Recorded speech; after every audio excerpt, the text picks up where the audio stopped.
Saudara-saudari umat Kristiani dimanapun saja berada, salam sejahtera untuk kita semua.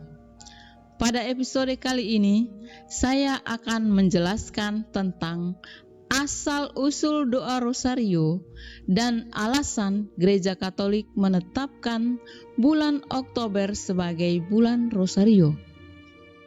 Sudah sejak Gereja Perdana, pengikut Kristus menempatkan Bunda Maria sebagai pribadi yang istimewa, yang layak mendapat penghormatan dan perlakuan khusus. Gelar Maria Bunda Allah Theotokos dan Maria Tetap Perawan Parthenos adalah dua hal yang paling awal telah diterima oleh gereja sejak zaman para bapak gereja. Masalah adanya keberatan dari beberapa pihak atas gelar itu bukanlah urusan kita.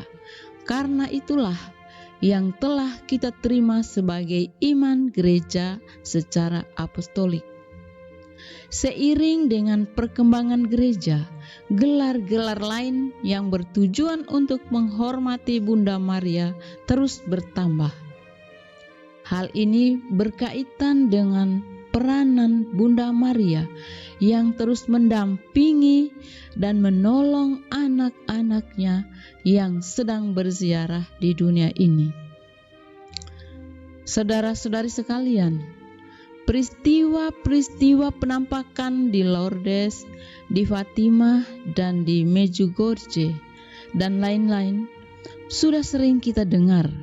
Meskipun dalam hal ini, pihak otoritas gereja sangat berhati-hati dalam menyikapi dan menyimpulkan kebenaran penampakan Bunda Maria. Dan kita pasti tahu bahwa tempat berziarah yang paling banyak adalah tempat ziarah untuk menghormati Bunda Maria. Dari sekian devosi yang kita berikan kepada Bunda Maria, salah satunya adalah doa Rosario, seperti yang kita lakukan pada bulan Rosario ini, bulan Oktober. Dari bermacam-macam doa yang didedikasikan kepada Bunda Maria, tidak dapat disangkal bahwa doa Rosario adalah doa yang paling populer. Beberapa alasan adalah doa Rosario merupakan doa yang praktis, yang mudah didoakan oleh semua orang, semua kalangan, dapat dilakukan di rumah maupun di perjalanan, baik oleh perorangan maupun kelompok. Doa Rosario adalah doa yang sangat dianjurkan oleh gereja karena merupakan ringkasan misteri hidup Yesus Kristus serta misteri iman gereja. Istilah Rosario berasal dari bahasa Latin rosarium, dari akar kata rosa, artinya bunga, bunga mawar, yang berarti karangan bunga mawar. Dalam budaya masyarakat Eropa, bunga mempunyai arti yang sangat penting, yaitu sebagai tanda cinta atau tanda hormat.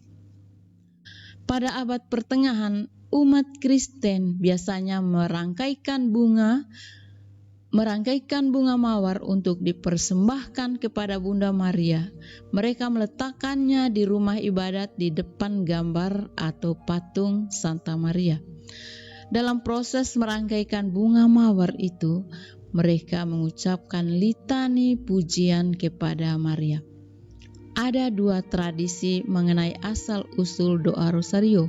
Yang pertama, tradisi yang bersumber dari Santo Dominikus, pendiri Ordo Dominikan pada awal abad ke-12. Menurut tradisi ini, Bunda Maria menampakkan dirinya kepada Santo Dominikus. Dalam penampakan itu, Bunda Maria memberikan Rosario kepada Dominikus dan meminta Dominikus untuk mewartakan Rosario itu. Bunda Maria berjanji, jika Dominikus dengan setia mewartakan dan mendaraskan doa rosario, maka karya kerasulannya akan berhasil. Saat itu Santo Dominikus sedang berjuang melawan bid'ah Albigensian, suatu kelompok yang tidak percaya kepada misteri kehidupan Kristus sebagai Allah yang menjelma menjadi manusia.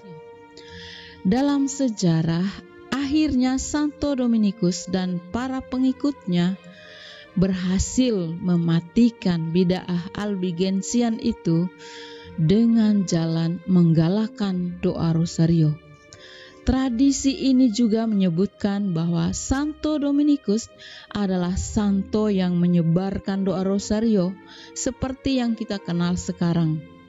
Ia mempunyai peran yang cukup besar dalam memperkenalkan doa rosario kepada umat, meskipun catatan riwayat hidupnya tidak menuliskan bahwa dirinya lah yang menyusun doa rosario.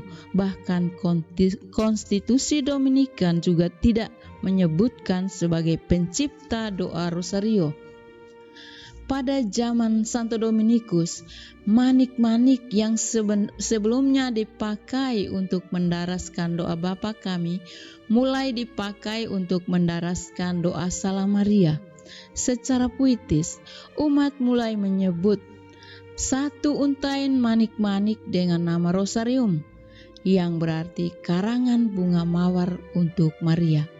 Dalam perjalanan waktu, doa Bapa Kami yang telah diganti dengan doa Salam Maria dibagi dalam 3 lingkaran 50-an, kemudian dibagi lagi ke dalam 5 perpuluhan. Doa Bapa Kami lalu diucapkan pada setiap awal Salam Maria dan pada akhir perpuluhan diakhiri dengan kemuliaan. Dengan demikian terjadilah doa rosario yang kita kenal sampai saat ini. Tradisi yang kedua, setelah mapan secara historis, doa rosario mulai dapat dukungan dari lingkungan kepausan. Sikap itu bermula dengan dimasukkannya doa rosario menjadi doa perang suci melawan Albigensian dan musuh-musuh gereja, khususnya yang berada di Timur Tengah. Saat itu negara-negara Eropa diserang oleh kerajaan Ottoman, sehingga terdapat ancaman yang sangat serius bahwa agama Kristen terancam punah di Eropa. Jumlah pasukan Turki telah melampaui pasukan Kristen Spanyol, Genoa, dan Venesia. Menghadapi ancaman ini, maka Paus Pius V meminta umat Katolik untuk berdoa rosario agar pasukan Kristen memperoleh kemenangan. Pada tanggal 1 Oktober tahun 1571, Paus Pius V bersama-sama dengan banyak umat beriman berdoa rosario di Basilika Santa Maria Maggiore sejak subuh sampai petang. Doa rosario tidak berhenti didaraskan di Roma untuk mendoakan pertempuran di Lepanto. Walaupun nampaknya mustahil, namun pada akhirnya pasukan Kristen menang pada tanggal 7 Oktober tersebut. Jadi secara umum, umat Kristen menerima bahwa kemenangan pasukan Kristen yang dipimpin oleh Don Juan atas pasukan Turki dalam pertempuran pada tanggal 7 Oktober tahun 1571 merupakan berkat kekuatan doa rosario. Karena itu, tanggal 7 Oktober ditetapkan sebagai Pesta Santa Perawan Maria Ratu Kemenangan. Pesta ini merupakan ucapan syukur atas bantuan Bunda Maria melalui doa rosario. Doa ini kemudian berkembang di kalangan umat beriman dan mendapat tempat yang istimewa dalam gereja. Pada tahun 1573 oleh Paus Gregorius ke-13 menetapkan sebagai Pesta Maria Ratu Rosario. Kemudian pada tahun 1884, Paus Leo ke-13 menetapkan bulan Oktober sebagai bulan Rosario. Pada bulan Oktober tahun 2002, oleh Santo Yohanes Paulus II dalam surat apostoliknya Rosarium Virginis Mariae yang menguraikan doa Rosario menambahkan peristiwa terang. Itulah sekilas asal-usul munculnya doa Rosario dalam gereja Katolik seperti pada saat ini yang sering kita doakan. Sekian dan terima kasih.